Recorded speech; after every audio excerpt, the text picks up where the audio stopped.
Thank you. So Jazz has been around for 25 years and we've been working hard to serve all our communities.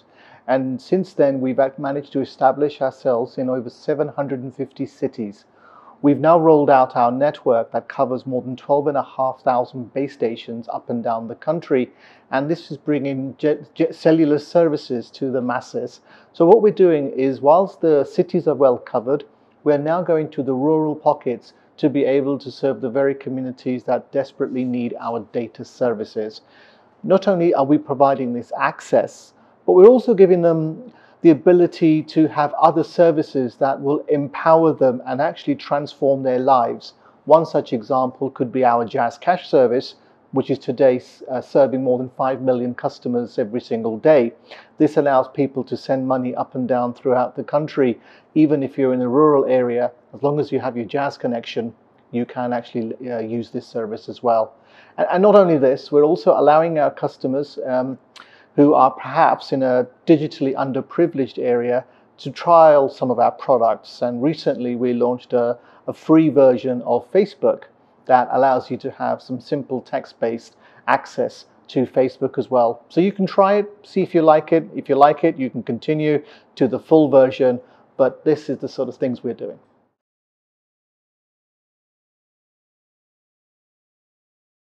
So you're absolutely right. Every third Pakistani today, alhamdulillah, is a Jazz user.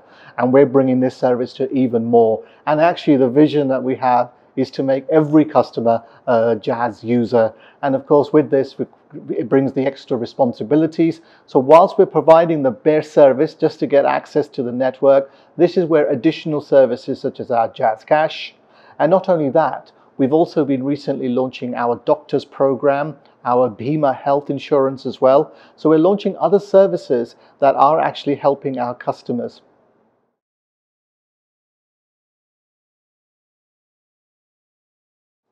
So we're actually really helping the government here to also become a bit more digital. We've now got more than 57 million subscribers, so that's a great start in itself as well.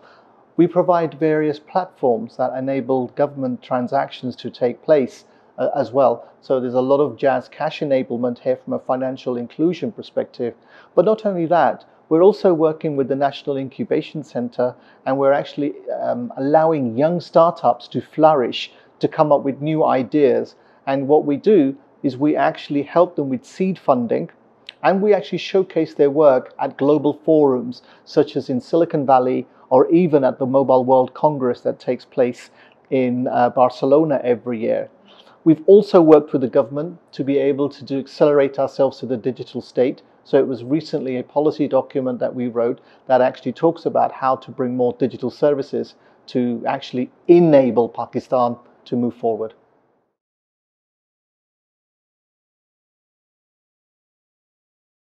So one of Jazz's key values is customer obsessed, giving customers what it is that they actually need.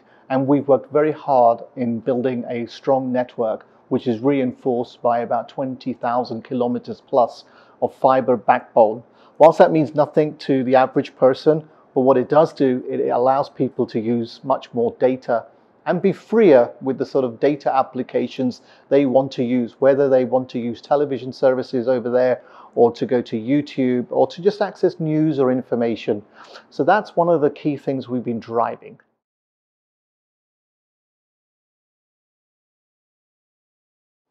Illiteracy levels, yes, I believe are probably a challenge. But then if we just roll back to 25 years ago, when we first arrived into this marketplace, I think the mobile phone was a bit scary. The concept of a phone was actually scary, and people struggled to press buttons, and do I press the red key or the blue key or the green key? There was a little bit of trepidation from customers then. Roll forward 25 years, today, mobile phones are ubiquitous up and down the country. People have access to them. So we adopt technology as we actually need it.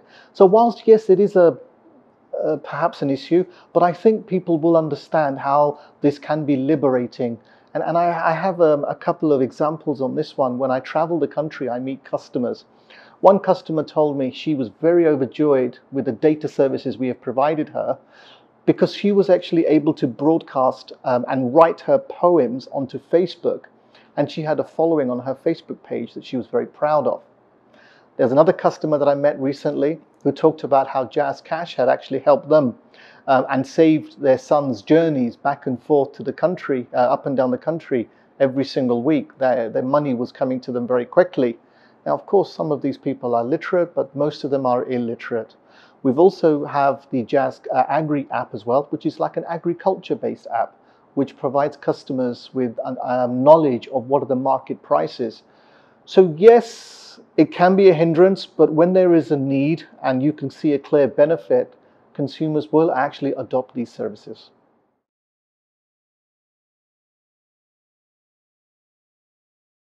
It's a question I get asked a lot as well. So when is 5G coming to Pakistan? Well, 4G and 3G arrived only recently. Regretfully, Pakistan has been a bit slow to adopt this. With a country of more than 200 million people, we should be leading the technology revolution, not being part of it. Whilst those legacy services were slow to arrive, I believe 5G, we won't be as slow. It will be a lot quicker. However, more important to understand today is that 5G may launch in some of the more technologically advanced Asian markets of Japan, South Korea, and I think China will follow by 2020. So that's at least 12 months away in terms of a formal launch. Pakistan will be in a great position to learn from these launches and will be able to capitalize them. Whilst the first 3G networks launched around the world in 2003 and 4 and only arrived in Pakistan in 2013 and 2014, I don't think it will take us 10 years, 2030, to get our first 5G. But at the moment, we still are at that stage of trying to educate our customers to get familiar with data and understand how this empowers them, liberates them.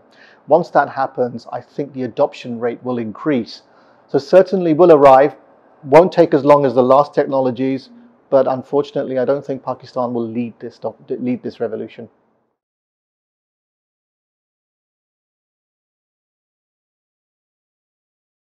So 5G, yes, I believe it is actually a very interesting opportunity and a great time for professionals, for individuals in industry. What 5G does, it allows hyperconnectivity of many devices. And I remember working on some test cases a number of years ago in another environment, how fans, AC units, fridges, cookers, lighting systems, heating systems were all connected through 5G type technologies. So what 5G will do is it will give greater bandwidth, which will allow more things to be connected. And when more things are connected, it will allow for greater automation. And that, I think, will bring empowerment to various societies. Some of the applications will be in transport and in road traffic control. So the signals can be controlled based on the traffic flow, based on real-time data, which will help motorists, which will speed up the journeys of everybody, which will help businesses and which will help consumers. So 5G will arrive, and when it does arrive, I really believe the hyperconnectivity of devices and people will really accelerate us to the digital state.